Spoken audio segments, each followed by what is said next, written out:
Et bienvenue à cette pause psychologie. Et nous partons avec une question, savoir comment connaître ce à quoi vous pensez. Eh bien, techniquement, personne en dehors de vous n'est capable de cet exploit. En effet, la réponse était donc dans la question, car il s'agit en réalité de vous-même. Oui, seul vous-même pouvez savoir de quoi est-ce que vous pensez. Du coup, se pose la question de savoir comment. Comment? Par une méthode simple qui est appelée l'introspection. Introspection, c'est Willem Wundt qui est un de ses porte-voix, lequel donc l'a considéré comme préalable et base de la psychologie. Ce monsieur donc est à l'origine du premier laboratoire de psychologie expérimentale. Il est, pour ainsi dire, le père de la psychologie scientifique.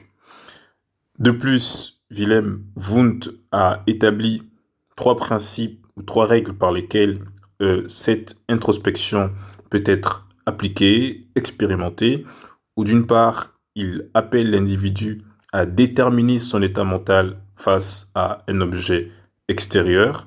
Ainsi, par exemple, en écoutant une musique, il peut s'interroger sur le fait de savoir si cela est bien ou mal. Deuxièmement, l'individu interroge les raisons de son choix, c'est-à-dire pourquoi avoir dit une certaine chose, pourquoi avoir parlé d'une certaine manière. Et troisièmement, l'individu classe, schématise ses idées et relève leur évolution. Alors, on pourra dire que cette personne peut progresser dans une connaissance scientifique d'elle-même. Bémol, si j'ose dire, ou problème, en tout cas, opposition, contradiction, difficulté, des coups qui sont portés à cette lecture qui va être à la base du structuralisme, sont donc des observations qui viennent de ce qu'on peut appeler le behaviorisme.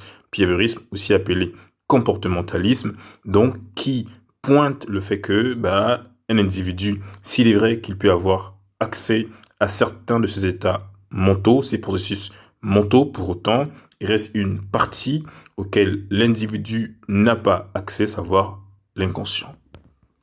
Du coup, on s'arrête là pour aujourd'hui et merci pour à nous revoir éventuellement à une séance ou une nouvelle pause psycho. Merci, à la prochaine.